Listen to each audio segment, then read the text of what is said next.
Welcome into the Chris Soriano Podcast. I am Chris Soriano, your host. To get a part of the program, you want to be a part of it, give us your feedback. Chris at nycradio.com. Also on the Twitter, social media, at Chris Soriano13 on Twitter, at Chris Soriano12 on Instagram. Follow me, the Chris Soriano page, Soriano Network page, Soriano Podcast page, all on Facebook. Lots to get to today. I want to talk about TNA wrestling and where this promotion is. And it's bad, folks. It's in a bad way. Real bad way. So they went live on the Tuesday after Slammiversary, which obviously you're going to go live, after a pay-per-view. You should. So they attempt to go live. Now, there's been glitches on Raw, technical difficulties, and that's what every television show, or most every television show has gone through that. Folks, they had about 25, 30 minutes of Please Stand By. And it wasn't actually Please Stand By, but just commercials for 25 minutes. If that doesn't tell you that this company is cursed, I don't know what else to tell you. It's bad enough that there was no buzz at all. I don't want to say there really wasn't, because it's not that, really. No, there was not. Absolutely no buzz at all. Nobody that I know personally, and I know a lot of people, and I know a lot of wrestling people. Nobody that I know personally watched Slammiversary. Nobody. And I really want, if Dave Meltzer out there, he breaks all this other stuff. Can somebody just get the last 3 or 4 years of TNA pay-per-view buy rates? They have to be abysmal, folks. They have to be abysmal, because honestly, unless you're a relative or a family member of one of the wrestlers that's on the show or someone that's in the company, I don't know how you're paying for this. I really don't know. So I would want to check, because I Googled TNA pay-per-view buy rates and nothing really comes up. It's all murky. I want a complete breakdown. TNA pay-per-view buy rates, I want to say since 2012. Actually, 2013. Give it to me since 2013. And they haven't had a lot of pay-per-views since then, because they cut back. I guarantee you they're abysmal. And that's why they do it. They figure, we suck. Because they have to know that they're not good. So TNA's thing is, we suck. So let's cut back and just have our loyal audience pay for one pay-per-view a year or whatever, so they don't have to pay for 12 of these horrible things. I guarantee you they're still abysmal. It's horrible. And for that to happen, folks, there is no excuse. To have a technical difficulty on a live show that you're playing 25 minutes of commercials, there's no reason. Pop TV or TNA, they're both held accountable. But this just goes to show you, folks, what it is these days for TNA wrestling. It's horrible. But I tell you right now, who's worse than TNA is Global Force Wrestling. Have you seen that roster? We'll get into that when we come back. I'm not going to delve into that now. We'll get into that when we come back. Plus election coverage. And we'll talk some baseball too. Are the Mets overrated? And should the Yankees sell? And really, who is the best team in baseball? And did LeBron deserve the championship? Lots to get to. Soriano Podcast. Back after this. Is it cold in here? No, it's hot. Give me some sugar daddy. Get ready for my sweetness. Ooh, it's about to come, it's about to come, it's about to come. Ooh, turn around.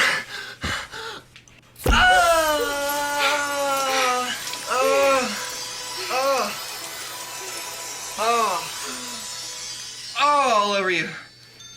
Share the rainbow. Taste the rainbow. Back on the Soriano Podcast here, streaming on the Soriano Network on YouTube. And we opened up the podcast about how bad TNA has been. And folks, and I really don't like to demean people's work, especially when they're trying hard. Or maybe I don't know. Folks, there was a poster. I follow Global Force Wrestling on Instagram. Why? I don't know. Maybe just to catch a break, an update one day that they finally have a TV deal. But I saw a poster the other day.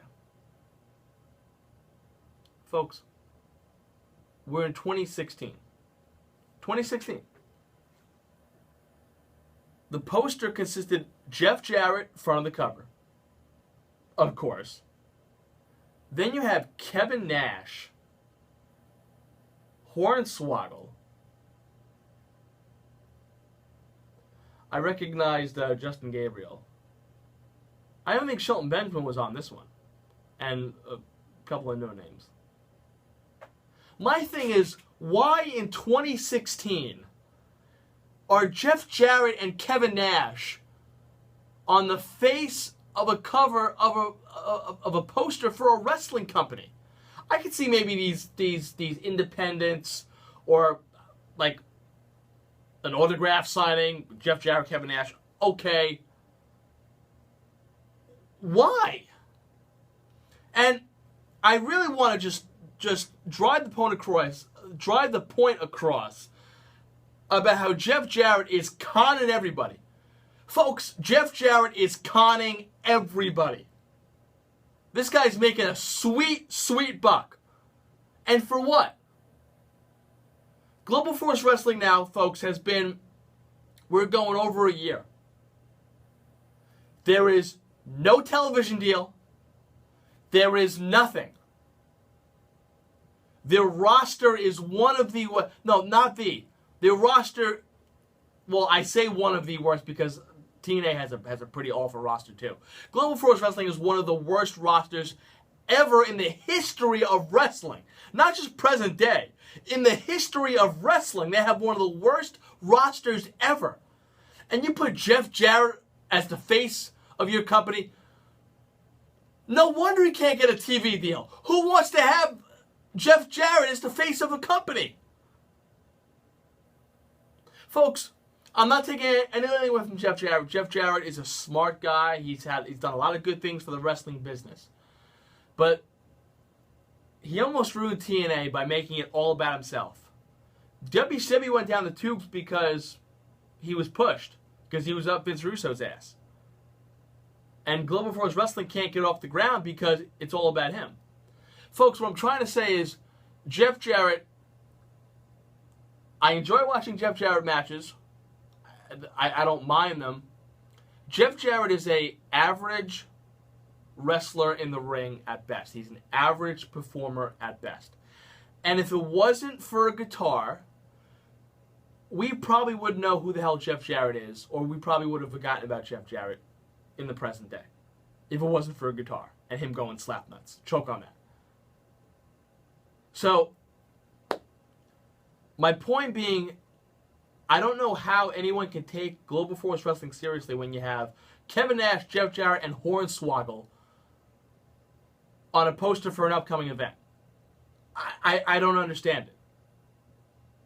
And apparently he got rid of the six-sided ring, so I guess that's just... I guess there's not even anything different about Global Force anymore now. They're just a four-sided ring with talent that's terrible.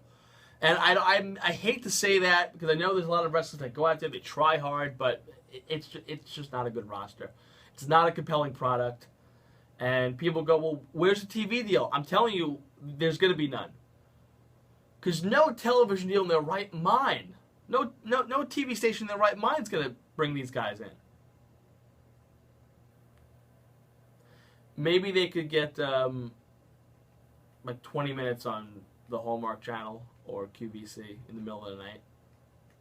And even that's pushing it. Then if you're going to a Global Force Wrestling event and you're paying good money and you're a diehard GFW fan, you really got to get laid. Oh, God. Find a woman or a man or go on a dating site and just do something with your life because, God. Global Force Wrestling, please. Makes TNA look like the big leagues. Back after this.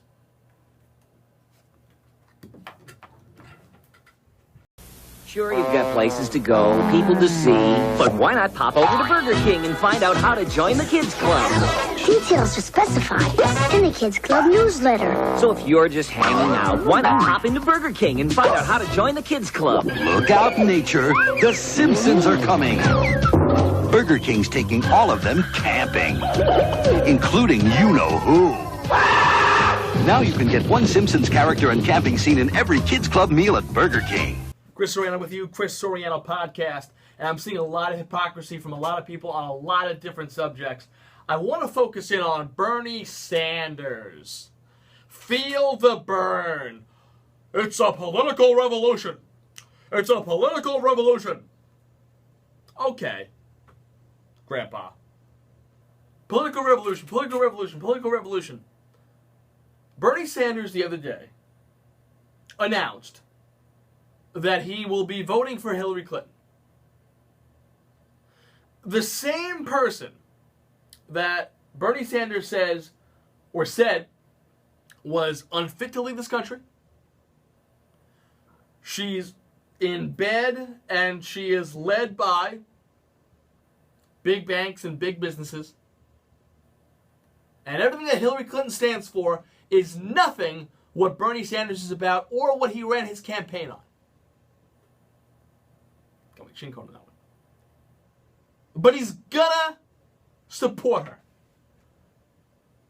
Now, folks, you can make the case, oh, well, Hillary's a Democrat, Bernie's a Democrat.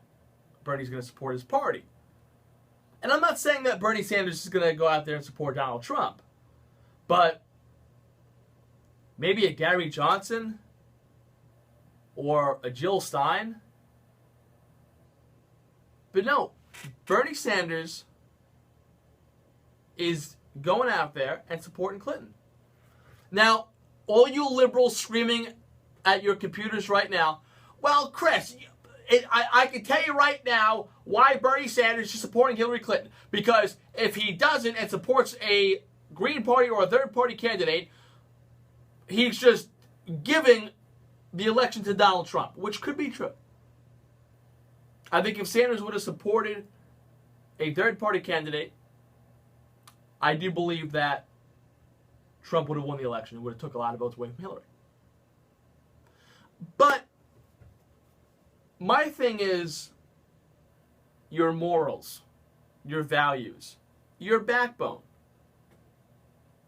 There are a few people that I respect on the GOP and the Republican side that said they will not stand by Donald Trump and will not support Donald Trump. And they're standing by that. They are not supporting Donald Trump. But for Bernie Sanders to go, just because we can't have Donald Trump in the White House. Well, Bernie, you're going against everything that you stand for. Everything. Bernie Sanders has become what he hates. Bernie Sanders is now just another politician who goes back on his word and is a liar and has no backbone or has no values. Oh, we won in some primaries and we won some battles. No, you lost the primary. You lost the nomination. Which is all fine and well. You fought until the very end. But then you're going to go out there and support the woman that you said was unfit to be president, the woman that you said is in bed with big businesses and big banks and Goldman Sachs, and that's not what you're about. And the Sanders campaign is way different than the Clinton campaign, and there are no similarities there at all. And he's going to support her. And I know, just to keep Trump out of the White House. You're supporting Clinton to keep Trump out of the White House. You're not supporting Clinton due to core values. Because in my mind, you have none. Political revolution, my ass. Because Bernie Sanders just sold out. Feel this. Back after this. Wake up, Pittsburgh. Wake up, Pittsburgh. Wake up, Pittsburgh. Start your day with a freshly brewed cup of Dunkin' Donuts coffee. Missing something? Well, it's mine now. School's out, busy boy. Looks like someone's going without his after-school snack.